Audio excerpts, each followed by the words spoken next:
Perkenalkan, kami dari kelompok 8. Di sini kami ingin memaparkan mengenai materi bab 11, Sistem Akuntansi, Penggajian dan Pengupahan untuk mata kuliah Sistem Akuntansi. Nama saya Afrilia Isma Kotimah dengan NPM 24013010108183. Perkenalkan, nama saya Kaniar Luman Gaul dengan NPM 240130101097. Perkenalkan, nama saya Elsya Kesya Kristandean dengan nomor NPM 240130101024. Perkenalkan, nama saya Aisyah Putri Fadila dengan NPM 240130101027. Perkenalkan, nama saya Chelsea Farasudikto dengan NPM 240130101029. Perkenalkan, nama saya Sinta Alicia Garmanto dengan NPM 240130101198. Sistem akuntansi penggajian dan pengupahan. Fungsi utama sistem akuntansi penggajian dan pengupahan yaitu yang pertama, fungsi kepegawaian, berisi pengangkatan, penetapan gaji dan upah, promosi, mutasi, penghentian, tunjangan, dan perhitungan. Lalu fungsi yang kedua yaitu fungsi keuangan, melaksanakan pembayaran gaji dan upah, dan tunjangan karyawan. Lalu yang ketiga, fungsi akuntansi, pencatatan biaya tenaga kerja dan distribusi ke produk. Lalu informasi yang diperlukan oleh seorang manajer dari kegiatan penggajian dan pengupahan adalah yang pertama, jumlah biaya gaji dan upah yang menjadi beban perusahaan selama periode akuntansi tertentu. Lalu yang kedua, jumlah biaya gaji dan upah yang menjadi beban setiap pusat pertanggungjawaban selama periode akuntansi tertentu. Lalu yang ketiga, jumlah gaji dan upah yang diterima setiap karyawan selama periode akuntansi tertentu. Lalu yang keempat, rincian unsur biaya gaji dan upah yang menjadi beban perusahaan dari setiap pusat pertanggungjawaban selama periode akuntansi tertentu. Lalu, dokumen yang digunakan dalam sistem akuntansi penggajian dan pengupahan adalah yang pertama, dokumen pendukung perubahan gaji dan upah. Lalu yang kedua, kartu jam hadir yang berisi data kehadiran karyawan. Lalu yang ketiga, kartu jam kerja yang berisi data kehadiran karyawan. Lalu yang keempat, daftar gaji dan upah karyawan. Dokumen ini berisi jumlah gaji dan upah bruto setiap karyawan dikurangi dengan potongan-potongan berupa PPh pasal 21, lalu utang karyawan, iuran untuk organisasi karyawan, laba, dan sebagainya. Lalu yang kedua, rekap daftar gaji dan rekap daftar upah. Dokumen ini merupakan ringkasan gaji dan upah per departemen yang dibuat berdasarkan daftar gaji dan upah dalam perusahaan yang produksinya berdasarkan pesanan. Lalu, daftar gaji dan upah ini dibuat untuk membebankan upah langsung dalam hubungannya dengan produk kepada pesanan yang bersangkutan. Distribusi biaya tenaga kerja ini dilakukan oleh fungsi akuntansi biaya dengan dasar rekap daftar gaji dan upah. Lalu surat pernyataan gaji dan upah. Dokumen ini dibuat oleh fungsi pembuat daftar gaji dan upah bersamaan dengan pembuatan daftar gaji dan upah atau dalam kegiatan yang terpisah dari pembuatan daftar gaji dan upah.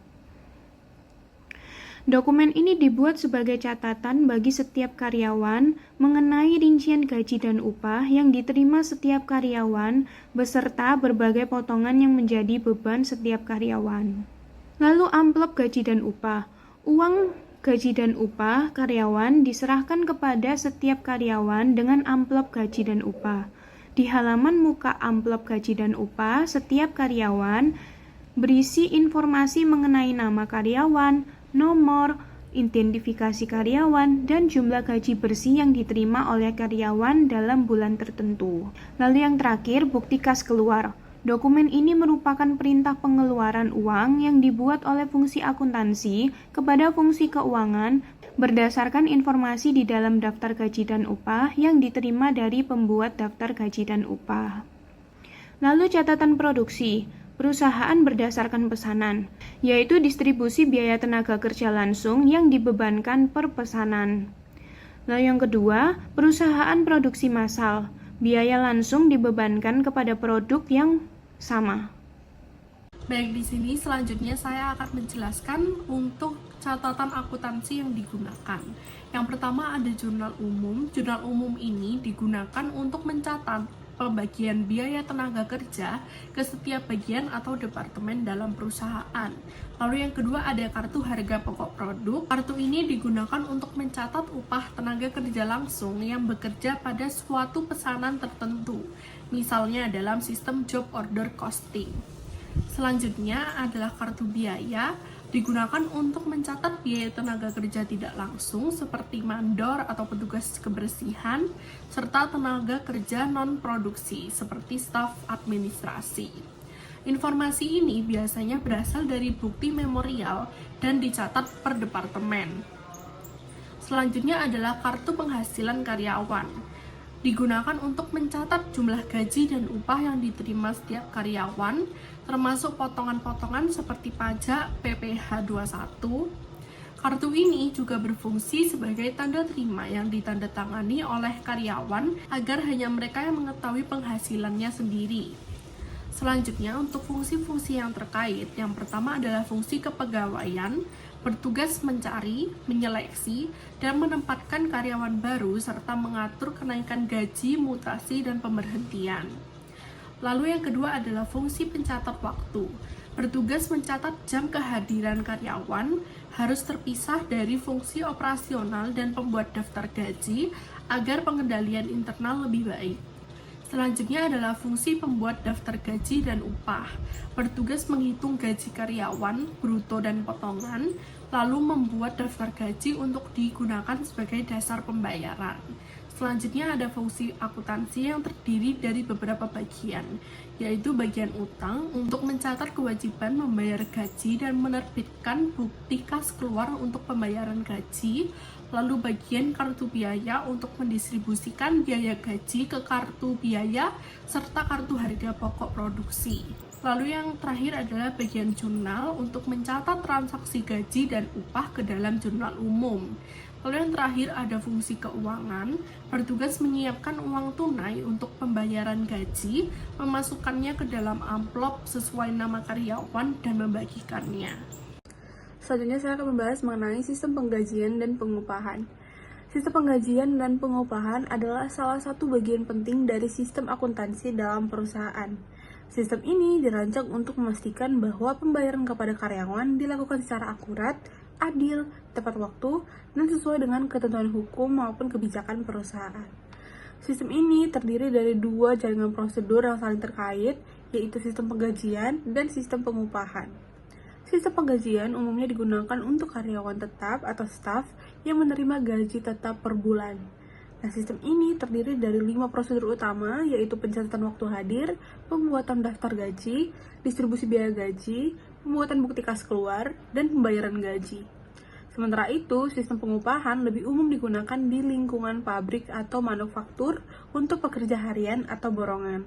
Nah, sistem ini memiliki 6 prosedur, yaitu pencatatan waktu hadir, pencatatan waktu kerja, pembuatan daftar upah, distribusi biaya upah, pembuatan bukti kas keluar, dan pembayaran upah. Prosedur pertama yang terdapat pada kedua sistem ini adalah pencatatan waktu hadir. Prosedur ini berfungsi mencatat kehadiran setiap karyawan yang menjadi dasar dalam menghitung besarnya gaji dan upah. Pencatatan waktu hadir bisa dilakukan secara manual menggunakan daftar hadir atau kartu hadir, dan bisa juga secara otomatis menggunakan mesin pencatat waktu seperti time recorder. Nah, hasil dari pencatatan waktu hadir ini sangat penting karena menentukan apakah seorang karyawan memenuhi syarat untuk menerima gaji penuh ataukah ada potongan akibat ketidakhadirannya. Nah, berikutnya adalah prosedur pencatatan waktu kerja. Prosedur ini hanya berlaku dalam sistem pengupahan, khususnya di perusahaan manufaktur. Tujuannya adalah untuk mencatat berapa lama waktu kerja karyawan yang digunakan untuk mengerjakan pesanan tertentu atau produk tertentu. Dari sini, perusahaan bisa menghitung biaya tenaga kerja langsung yang akan dibebankan pada produk atau pesanan tersebut. Nah, pencatatan waktu kerja biasanya dilakukan melalui kartu jam kerja yang mencatat waktu mulai dari selesai untuk tiap pekerjaan yang dilakukan. Nah, prosedur selanjutnya adalah pembuatan daftar gaji atau upah. Pada tahap ini, semua data dari prosedur sebelumnya dikumpulkan dan diolah, dan data yang digunakan meliputi surat keputusan dari manajer seperti pemangkatan, kenaikan jabatan atau perubahan gaji, kartu hadir, kartu kerja, dan data gaji bulan sebelumnya. Nah, selain itu juga diperhitungkan potongan-potongan seperti PPh pasal 21, potongan BPJS, dan potongan lain sesuai kebijakan perusahaan. Nah, hasil dari proses ini adalah daftar gaji atau daftar upah yang menunjukkan rincian penghasilan dan potongan setiap karyawan. Setelah daftar gaji atau upah selesai dibuat, prosedur selanjutnya adalah distribusi biaya gaji dan upah. Distribusi ini penting karena gaji dan upah dibayarkan tidak semuanya dibebankan ke biaya administrasi umum. Nah, sebagian bisa dibebankan ke biaya produksi, biaya pemasaran, atau biaya lainnya, tergantung pada fungsi masing-masing karyawan. Nah, dengan pendistribusian biaya secara cepat, perusahaan bisa menghitung harga pokok produksi dengan akurat dan juga mengendalikan pengeluaran pada setiap departemen. Kemudian dilakukan pembuatan bukti kas keluar. Fungsi akuntansi akan membuat dokumen ini sebagai dasar pengeluaran uang untuk membayar gaji atau upah. Nah, bukti kas keluar biasanya dilampiri dengan daftar gaji serta dokumen pendukung seperti surat otoritas atau SK dari manajemen. Nah, prosedur terakhir adalah pembayaran gaji dan upah. Fungsi keuangan akan mengambil uang tunai dari kas atau menyiapkan cek atau melakukan transfer ke rekening karyawan. Di beberapa perusahaan, pembayaran dilakukan dengan amplop gaji, namun banyak perusahaan modern yang menggunakan sistem transfer langsung ke rekening masing-masing karyawan.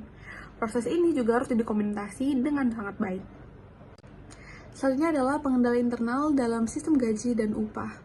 Agar semua prosedur tersebut berjalan dengan efektif dan tidak terjadi kecurangan, sistem ini harus dilengkapi dengan unsur pengendalian internal yang kuat. Pengendalian internal terdiri dari 3 aspek utama, yaitu organisasi, sistem otorisasi, dan prosedur pencatatan serta praktik yang sehat. Pertama adalah aspek organisasi.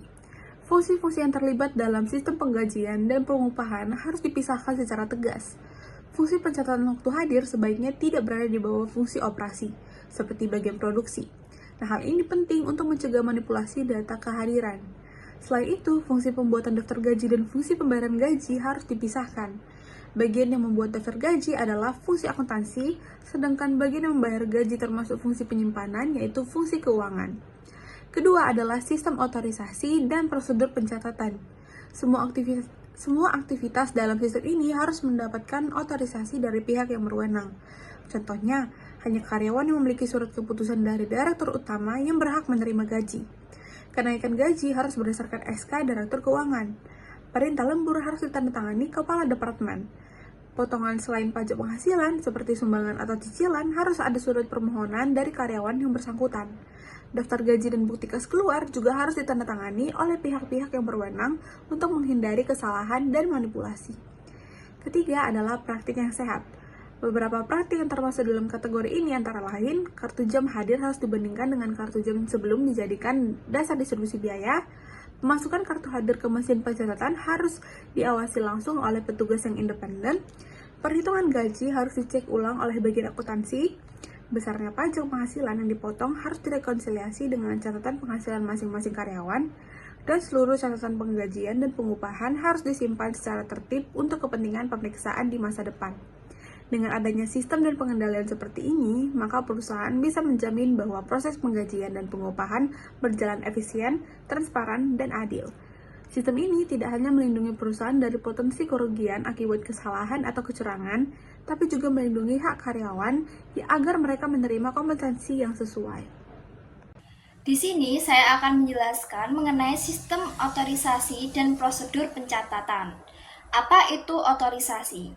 Otorisasi itu berarti sebagai proses persetujuan resmi yang diberikan oleh pihak yang berwenang seperti direktur sebelum gaji dan karyawan itu dibayarkan.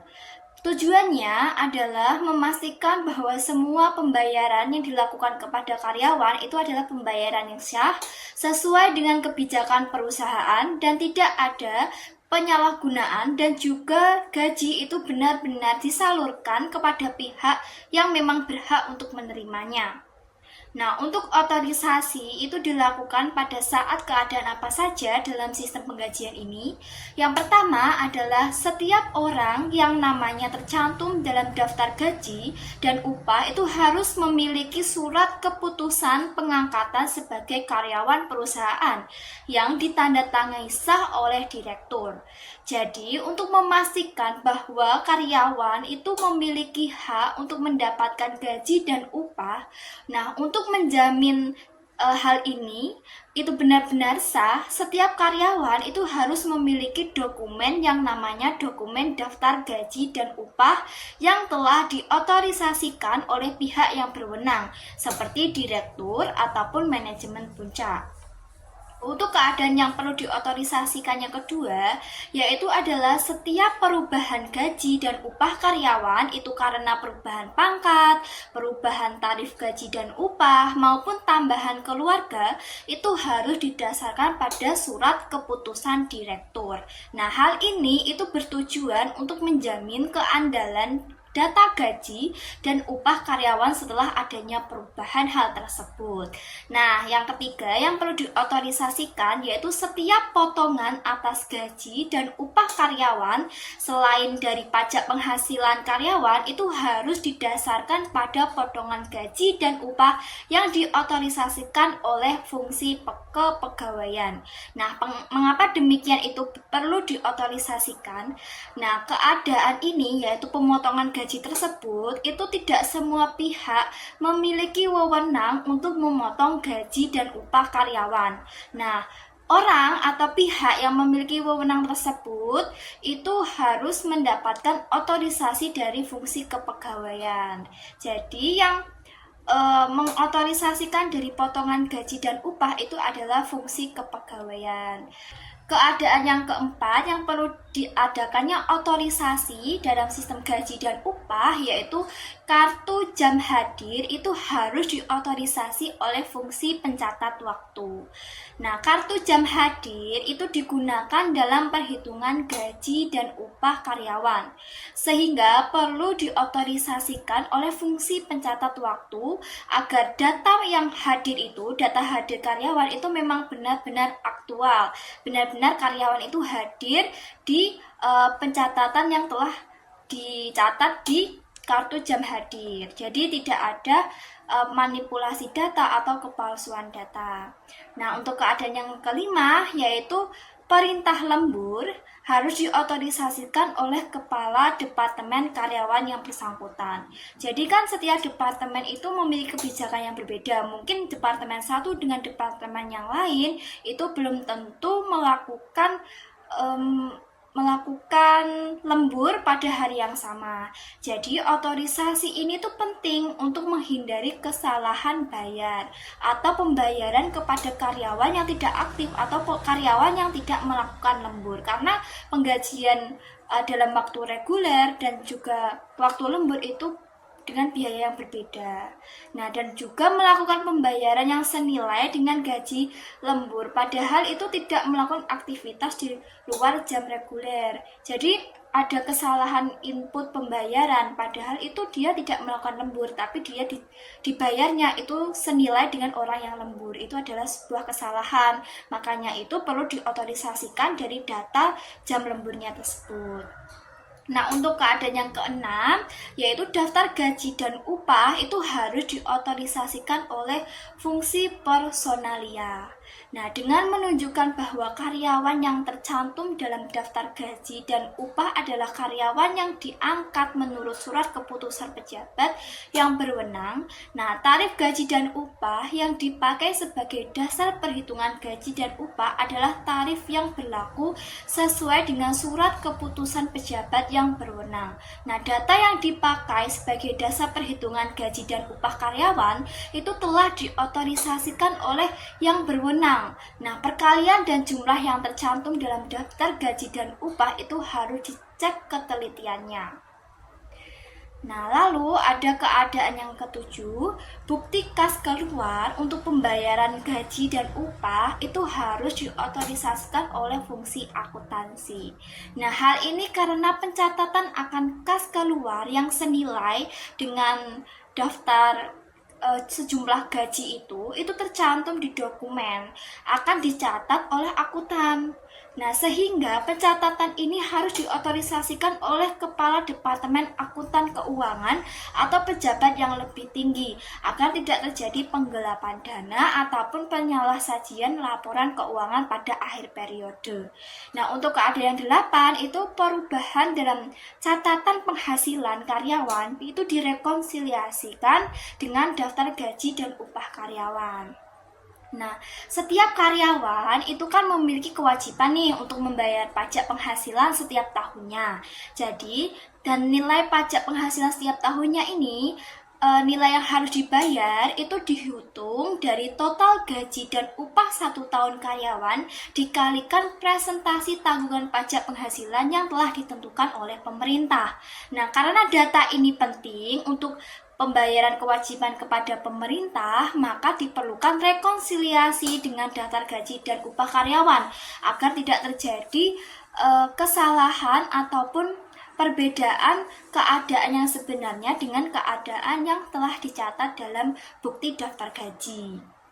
Nah, keadaan yang 9 yaitu tarif upah yang dicantumkan dalam jam kerja itu harus diverifikasikan ketelitiannya oleh fungsi akuntansi. Nah, fungsi akuntansi biaya, ini akuntansi biaya ya, bukan akuntansi keuangan, yaitu akuntansi biaya itu akuntansi yang dia berkecimpung pada produksi barangnya. Nah, itu kan bertanggung jawab nih atas distribusi upah langsung ke dalam kartu harga pokok produksi pesanan yang menggunakan tenaga kerja langsung. Nah, ini berkaitan dengan bagaimana nanti akuntansi biaya itu akan menentukan hitungan harga pokok produksinya. Nah, distribusi upah langsung tersebut itu dilakukan berdasarkan data yang terkumpul atau yang dikumpulkan dalam kartu kerja. Jadi ada berapakah dalam satu periode produksi itu kita memerlukan jam kerja dari tenaga kerja itu berapa jam, itu sebagai pembebanan dari tenaga kerja langsung. Nah, untuk dasar perhitungan ini, maka data tarif kerja itu perlu diverifikasikan agar akuntan biaya itu bisa mematok harga pokok produksi dalam 1 kali produksi itu berapa. Nah, kali ini kita akan membahas mengenai praktik yang sehat, yaitu praktik yang sesuai dengan peraturan undang-undang yang berlaku, sesuai prinsip good government. Nah, itu kita akan mempelajari di materi ini. Yang pertama, praktik sehat yang pertama, kartu jam hadir atau jam hadirnya karyawan, absensi lah ibaratnya, itu harus dibandingkan dengan kartu jam kerja sebelum kartu yang terakhir ini dipakai sebagai dasar distribusi biaya tenaga kerja langsung. Nah, tadi kan saya sudah membahas ya, biaya tenaga kerja langsung itu dinilai dari berapa jam kerja karyawan itu melakukan kerja di perusahaan. Nah, sebenarnya kita tekankan bahwa kartu jam hadir itu berbeda dengan kartu jam kerja. Kalau kartu jam hadir itu absensi kehadiran karyawan. Sedangkan kalau kartu jam kerja itu implikasinya karyawan itu hadir untuk apa? Apakah untuk bekerja ataupun hanya sekedar hadir saja. Nah, untuk kartu jam kerja itu digunakan untuk mempertanggungjawabkan penggunaan waktu hadir karyawan yang digunakan untuk dasar distribusi biaya tenaga kerja langsung kepada yang menggunakan tenaga kerja langsung setiap departemennya. Nah, untuk mengecek ketelitian data yang tercantum dalam kartu hadir dengan data yang tercantum dalam kartu jam kerja itu maka dilakukan pengecekan atau verifikasi apakah sama kartu hadirnya itu 100% dengan jam kerjanya. Kadang kan ada tuh kayak hadir tapi hanya setengah hari, berarti seharusnya kartu jam kerjanya itu mencatatnya hanya setengah hari, bukan hadir sepenuhnya. Nah, untuk praktik kedua, praktik sehat yang kedua, yaitu pemasukan kartu jam hadir ke dalam mesin pencatat waktu itu harus diawasi oleh fungsi pencatat waktu untuk menjamin keandalan data guna menghindari perekaman jam hadir oleh karyawan yang tidak benar-benar hadir di perusahaan. Jadi mungkin ada penyalahgunaan wewenang di sini, dia itu hadir tapi pencatatan waktu jam kerjanya itu dimanipulasi, atau hadirnya setengah hari tapi dalam waktu kerjanya itu dianggapnya 100% memanfaatkan waktu hadirnya. Nah, itu adalah salah. Makanya diperlukan verifikasi agar dapat menghasilkan praktik yang sehat. Nah, untuk keadaan yang ketiga, praktik sehat yang ketiga, yaitu pembuatan daftar gaji dan upah itu harus diverifikasikan kebenaran dan ketelitiannya. Perhitungannya itu oleh fungsi akuntansi keuangan sebelum dilakukan pembayaran. Nah, sebelum pembuatan bukti kas keluar, sebagai perintah untuk pembuatan cek pembayaran gaji dan upah, fungsi akuntansi keuangan itu harus melakukan verifikasi kebenaran dan ketelitiannya atas perhitungan gaji dan upah yang harus dibayarkan kepada karyawan. Nah, hal ini untuk menjamin bahwa bukti kas keluar itu benar-benar didukung oleh dokumen yang dapat diandalkan. Jadi tidak ada tuh kayak pembayaran gaji kepada karyawan yang memang seharusnya tidak berhak mendapatkan uang senilai yang telah dicantumkan dalam bukti kas keluar tadi. Jadi harus bukti kas keluar itu harus benar-benar didukung oleh dokumen-dokumen yang dapat diandalkan kepercayaannya. Nah, untuk praktik sehat yang keempat, yaitu penghitungan pajak penghasilan karyawan direkonsiliasi dengan catatan penghasilan karyawan.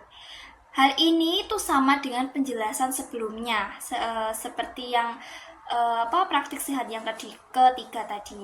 Nah, bahwa untuk menilai kebenaran akan data yang digunakan sebagai dasar perhitungan pajak yang harus dibayarkan karyawan kepada pemerintah, itu memang benar-benar data yang sama yang tercantum dalam pencatatan penghasilan karyawan yang benar-benar sah. Jadi pajak yang dibebankan kepada karyawan itu memang benar-benar pajak yang harus dibayarkan karyawan itu kepada pemerintah sesuai presentasi dari penghasilan karyawan itu selama 1 tahun. Nah, untuk praktik sehat yang kelima, yaitu pencatatan penghasilan karyawan itu disimpan oleh fungsi pembuatan daftar gaji dan juga upah. Nah, setelah dilakukannya pembayaran gaji dari fungsi keuangan kepada kepada karyawan. Nah, sebagai bukti bahwa perusahaan itu memang telah melaksanakan kewajibannya untuk memberi upah kepada karyawan, karena karyawan itu juga mendapat haknya untuk mendapatkan gaji dan juga upah, itu harus dibuktikan dengan ditandatanganinya dokumen daftar gaji dan upah. Memang kalau benar-benar gaji itu sudah diserahkan dari pihak akuntansi keuangan kepada karyawan yang memang berhak untuk mendapatkannya. Nah, sehingga bukti ini itu akan disimpan oleh fungsi pembuatan daftar gaji dan upah sebagai arsip. Kalau tiba-tiba karyawan itu memberi laporan bahwa dia tidak menerima haknya untuk mendapatkan gaji. Nah, padahal perusahaan itu kan sudah menyimpan arsip ya, bahwa perusahaan itu udah menyelesaikan kewajibannya untuk membayar. Nah, keadaan sebenarnya yang digunakan untuk arsip ini agar keadaan untuk penipuan, bahwa merasa kalau tidak digaji itu bisa dibuktikan, loh ini loh perusahaan sudah menggaji kamu, kenapa kok kamu melakukan pelaporan yang tidak benar. Nah, demikian materi yang dapat saya sampaikan. Selanjutnya saya akan menjelaskan bagian alir dokumen sistem pengupahan. Sistem pengupahan merupakan sistem pembayaran atau jasa yang diserahkan oleh karyawan yang bekerja sebagai karyawan pelaksana atau kepada karyawan yang jasanya dibayar menurut jumlah jam atau hari kerja atau jumlah produk yang dihasilkan. Karena karyawan yang upahnya didasarkan kepada jam atau hari kerja di pabrik ada yang merupakan tenaga kerja langsung dalam hubungannya dengan produk yang dihasilkan, maka dalam sistem pengupahan ini diperlukan pencatatan waktu kerja untuk membebankan upah kerja langsung kepada produk.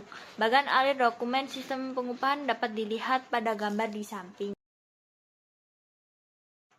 Jurnal untuk mencatat biaya upah dibuat dalam 4 tahap berikut ini. Yang pertama, tahap pertama berdasarkan dokumen bukti kas keluar lembar ke-1 dicatat oleh bagian utang kewajiban upah ke dalam register bukti kas keluar sebagai berikut. Gaji dan upah pada debit, lalu bukti kas keluar yang akan dibayar pada kredit. Dalam jurnal tersebut digunakan akun gaji dan upah sebagai clearing account. Yang Tahap kedua, berdasarkan bukti memorial, bagian jurnal mencatat distribusi biaya gaji ke dalam jurnal umum sebagai berikut. Barang dalam proses biaya tenaga kerja pada debit, biaya overhead pabrik sesungguhnya di debit, beban administrasi dan umum di debit, beban pemasaran di debit, sedangkan gaji dan upah di kredit. Karena upah karyawan di pabrik dibagi menjadi dua, tenaga kerja langsung dan tenaga kerja tidak langsung, maka biaya upah tenaga kerja langsung dibebankan ke dalam akun barang dalam proses biaya tenaga kerja. Sedangkan biaya upah tenaga kerja tidak langsung diperlakukan sebagai unsur biaya overhead pabrik dan dibebankan ke dalam akun biaya overhead pabrik sesungguhnya. Gaji karyawan fungsi-fungsi non-produksi dibebankan ke dalam akun beban administrasi dan umum serta akun beban pemasaran. Tahap ketiga, berdasarkan dokumen bukti kas keluar yang telah dicap lunas oleh fungsi keuangan. Bagian jurnal mencatat pembayaran upah karyawan ke dalam register cek sebagai berikut. Bukti kas keluar yang akan dibayar di debit, sedangkan kas ada di kredit. Lalu tahap keempat, berdasarkan bukti memorial yang dilampiri dengan rekap daftar upah, bagian kartu biaya mencatat biaya tenaga kerja ke dalam dua buku pembantu. Kartu harga pokok produk dan kartu biaya. Kartu harga pokok produk digunakan untuk mencatat rincian biaya tenaga kerja langsung yang digunakan untuk memproduksi pesanan. Kartu harga pokok produk merupakan akun pembantu untuk akun barang dalam proses biaya tenaga kerja. Kartu biaya ini berisi akun pembantu yang merinci akun-akun kontrol, seperti biaya overhead pabrik sesungguhnya, beban administrasi dan umum, dan beban pemasaran. Upah tenaga kerja tidak langsung, upah karyawan, fungsi administrasi dan umum, fungsi akuntansi, fungsi personalia dan umum, fungsi hubungan masyarakat, dan upah karyawan, fungsi pemasaran dicatat ke dalam kartu biaya. Baik, di sini saya akan menjelaskan mengenai bagian flowchart, sistem akuntansi penggajian dan pengupahan dalam lingkungan pengolahan data elektronik. Jadi pada bagian ini ada beberapa pembagian. Yang pertama adalah bagian kepegawaian, di mana proses ini di bagian kepegawaian itu jika ada perubahan data karyawan, misalnya seperti perubahan jabatan ataupun gaji pokok dan juga lain-lainnya, bagian kepegawaian akan membuat surat keputusannya. Ketika sudah adanya perubahan, maka dokumen akan diinput untuk diproses selanjutnya. Di proses selanjutnya ini adalah dengan membuat surat keputusan perubahan data karyawan. Nah, setelah itu hasil pencatatan waktu menghasilkan adalah surat keputusan perubahan data karyawan. Kemudian surat perubahan data karyawan ini akan disimpan pada kolom pertama. Kemudian di bagian badan pencatatan waktu, di mana ini bertujuan untuk mencatat waktu kehadiran setiap karyawan. Nah, dimulai dari pencatatan waktu kerja dimulai sampai pencatatan waktu kerja karyawan itu berakhir. Kemudian dilanjutkan hasil pencatatan waktunya itu akan dimasukkan ke dalam kartu jam hadir karyawan. Kemudian pada bagian di bawah departemen produksi, di situ mereka mencatat jam kerja karyawan, di mana yang terkait langsung dengan produksi atau output tertentu. Kemudian dimasukkan ke dalam kartu jam kerja, di mana kartu jam kerja ini adalah pencatatan jam kerja yang biasanya berdasarkan proyek ataupun tugas ataupun departemen. Kemudian pada bagian gaji atau gaji dan upah, di mana di dalam sini itu terdapat kartu jam hadir, kartu jam kerja, daftar gaji dan upah, kemudian ada beberapa dokumen-dokumen terkait, di mana kartu jam hadir ini adalah pencatatan waktu, kemudian kartu jam kerja ini adalah bagian dari di bawahnya departemennya pembagian gaji dan upah. Nah, mereka dari sini kartu jam hadir dan juga kartu jam kerja itu dibandingkan, dibandingkan kemudian mereka itu akan membuat BTF. Nah, BTF ini nanti akan dibuat menjadi beberapa dokumen dan dikumpulkan dengan KJH dan juga KJK. KJH itu kartu jam hadir dan KJK itu kartu jam kerja. Kemudian BTF, KJH dan juga KJK ini akan dikirim ke bagian kolom 15 dan nantinya data yang sudah direkap nanti akan diproses lebih lanjut. Kemudian setelah datanya sudah diproses lebih lanjut, maka adanya pendaftaran gaji dan upah, di mana gaji dan upah ini setelah direkapitulasi kembali maka akan sampai pada proses selesai, di mana proses penggajian dan pengupahan ini berakhir. Untuk selanjutnya, saya masih tetap menjelaskan mengenai sistem penggajian dan pengupahan dalam lingkungan pengolahan data elektronik lanjutan dari slide sebelumnya. Di sini ada 2 gambar dan saya akan menjelaskan gambar yang di sebelah kiri terlebih dahulu, di mana di situ adalah grup pengawas. Di mana grup pengawas ini menerima input berupa BTF, KJH, KJK, surat keputusan perubahan data karyawan yang sudah saya sebutkan sebelumnya. Kemudian mereka itu data-data atau dokumen-dokumen tersebut akan diverifikasi keakuratannya dan melalui log batch total. Kemudian dokumen-dokumen seperti surat keputusan perubahan karyawan, BTH, KJH, KJK itu akan dikirim ke konversi data di sebelahnya.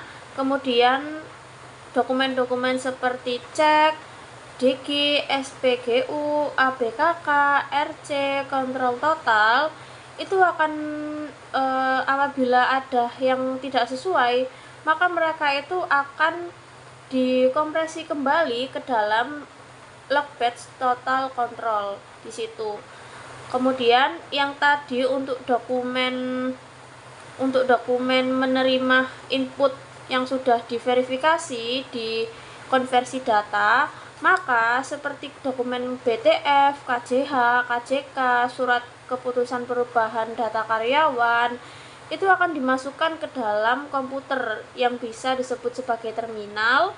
Kemudian mereka semua itu akan diproses hingga selesai sampai dibuatnya arsip transaksi gaji dan upah karyawan dan juga arsip perubahan data karyawan. Kemudian pada tahap terakhirnya adalah laporan-laporan tersebut akan menjadi ringkasan atau gaji atau menjadi data untuk disimpan di dalam komputer.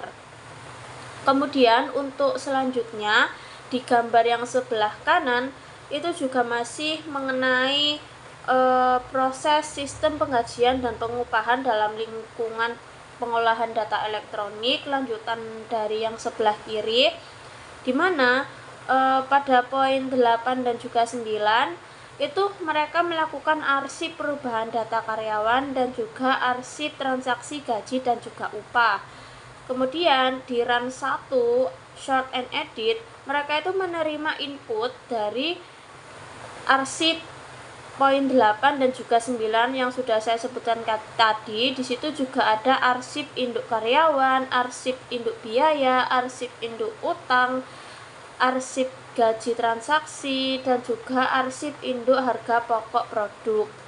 Kemudian dari run 1 langsung turun ke arsip transaksi gaji dan upah karyawan yang valid. Setelah semua tadi arsip-arsip tadi itu masuk ke arsip transaksi gaji dan upah karyawan yang valid, mereka akan memasuki run 2, di mana run 2 ini adalah print and update.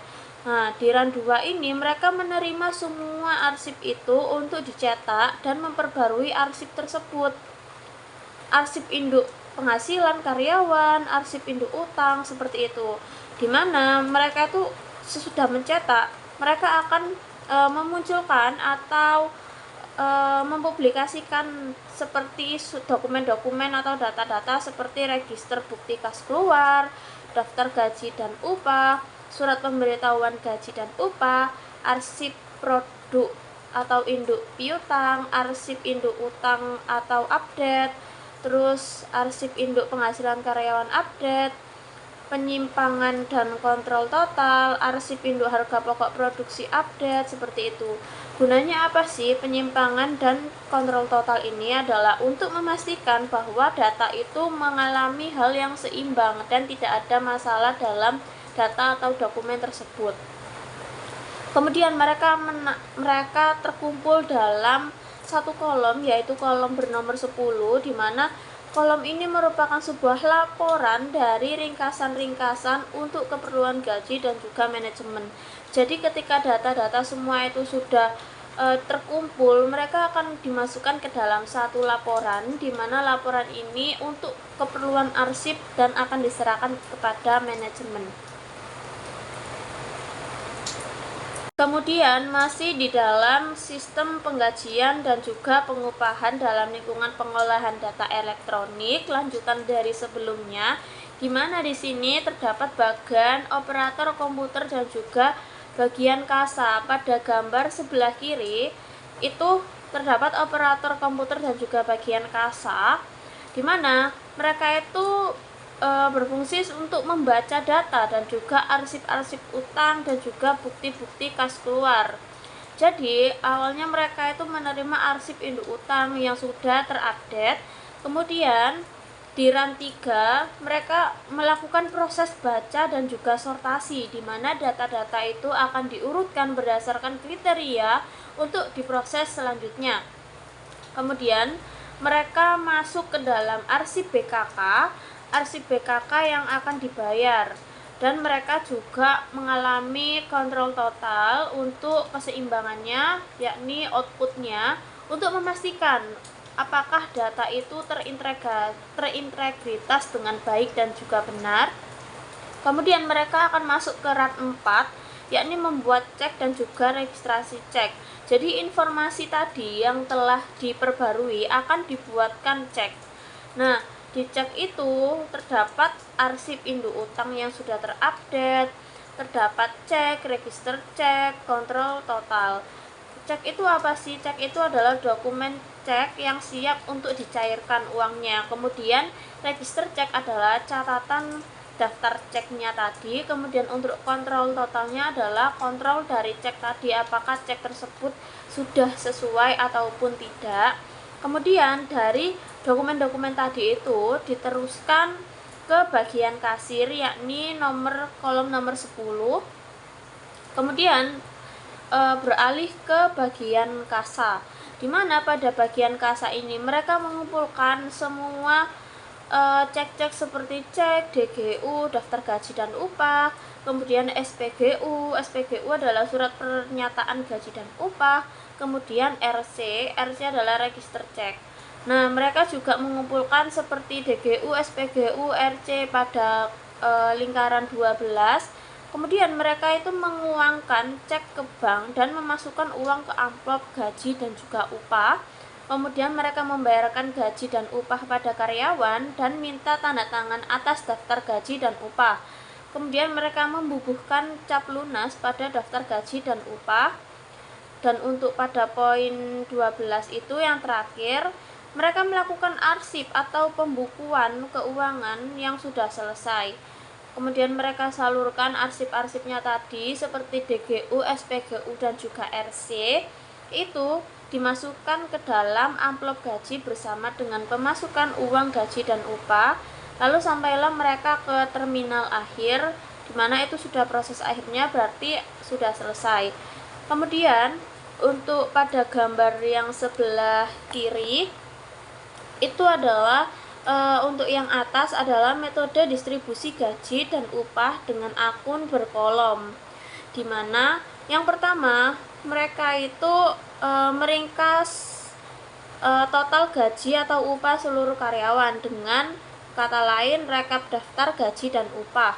Kemudian mereka melakukan jurnal umum. Jurnal umum itu apa? Penjurnalan umum. Jadi mereka itu mencatat semua transaksi keuangan secara kronologis. Kemudian mereka melakukan akun biaya tenaga kerja berkolom. Untuk apa tujuannya? Untuk memisahkan biaya tenaga kerja berdasarkan berbagai kategori, misalnya sesuai departemennya, sesuai keterlibatan mereka dengan produk. Kemudian mereka akan merincikan biaya tenaga kerja untuk tiap departemen, yakni laporan biaya tenaga kerja per departemen. Kemudian selanjutnya yang terakhir, mereka akan masuk ke kolom akun sebagai alat distribusi gaji dan upah. Jadi distribusi total biaya, gaji atau upah itu ke berbagai akun yang sangat-sangat relevan. Kemudian pada gambar yang di bawah sebelah kanan itu adalah bagan atau flowchart dari distribusi gaji dan upah biaya tenaga kerja langsung dengan summary strip tiket tunggal. Nah, jadi di sini itu yang pertama adalah kartu jam tenaga kerja langsung. Jadi mereka itu catatan waktu kerja setiap karyawan atau total jam kerja setiap karyawan itu masuk ke dalam kartu jam kerja. Kemudian diurutkan berdasarkan nomor urut atau sortasi menurut nomor urut order produksi. Nah, ini tujuannya untuk dialokasikan apakah tenaga kerja atau biaya tenaga kerja langsung itu dialokasikan kemana, maka itu akan masuk ke kartu jam kerja yang telah disortasi. Kemudian mereka itu akan masuk ke kartu jam kerja yang telah disortasi itu secara periodik, di mana total jam kerja itu langsung diakumulasikan per order produksinya. Kemudian pada tahap akhirnya kartu masuk ke dalam kartu harga pokok produk, di mana digunakan untuk mencatat dan menghitung biaya produksi tiap produk. Selanjutnya di sini saya akan membahas mengenai distribusi beban gaji dan upah. Distribusi beban gaji dan upah adalah proses membagi dan mencatat biaya tenaga kerja ke berbagai bagian, seperti jenis beban, gaji pokok, tunjangan makan, lembur, dan kesejahteraan, lalu departemen, kegiatan, atau order produksi, atau kombinasi dari seluruhnya. Jadi tujuannya itu adalah agar perusahaan mengerti berapa biaya tenaga kerja yang dikeluarkan untuk setiap bagian tersebut. Lalu untuk metode distribusi beban gaji dan upah itu yang pertama ada metode akun berkolom. Metode ini digunakan jikalau perusahaan ingin melihat beban tenaga kerja per departemen, lalu buku pembantu beban disiapkan dengan kolom khusus untuk masing-masing departemen, yang di akhir bulan semua angka dijumlahkan dan disusun menjadi laporan beban tenaga kerja per departemen. Sumber datanya ini bisa dari rekap daftar gaji atau jurnal umum. Contohnya itu seperti kolom 1 untuk departemen produksi, kolom 2 untuk departemen gudang, dan seterusnya. Lalu metode kedua adalah metode summary strip atau tiket tunggal. Metode ini digunakan terutama untuk tenaga kerja langsung. Jadi karyawan itu mengisi kartu jam kerja untuk setiap order produksi. Jam kerja lalu dikalikan dengan tarif upah dan dicatat berdasarkan order. Lalu kartu jam kerja ini dikumpulkan, dijumlahkan, dan diringkas ke dalam summary trip, yaitu laporan ringkas yang langsung bisa dijadikan dasar laporan beban tenaga kerja. Metode ini dapat digunakan juga untuk tenaga kerja tidak langsung, tetapi kartu jam kerjanya dikelompokkan berdasarkan jenis beban dan departemen, yang sehingga hasil akhirnya itu menciptakan laporan beban tenaga kerja berdasarkan order, jenis pekerjaan, dan departemen. Lalu untuk metode selanjutnya adalah metode komputerisasi. Jadi untuk metode ini itu transaksi gaji dan upah itu diberi kode khusus, misalnya berdasarkan jenis beban, departemen, dan produk. Jadi contoh kodenya itu seperti 01 itu untuk jenis beban, misalnya upah langsung. Lalu dilanjut dengan 1212 itu mengartikan untuk departemennya, misalnya bagian persiapan, Lalu yang terakhir adalah 21, itu menandakan produk, misalnya produk A, produk B, produk C. Sehingga komputer akan membaca kode tersebut dan otomatis mengelompokkan data sesuai kebutuhan. Hasil akhirnya itu bisa berupa laporan beban tenaga kerja menurut jenis biaya, beban menurut departemen atau pusat biaya, beban menurut produk atau kombinasi ketiganya. Sekian penjelasan dari saya, terima kasih. Sekian pemaparan kami mengenai bab 11, sistem akuntansi penggajian dan pengupahan. Mohon maaf bila ada salah kata. Semoga bermanfaat. Terima kasih.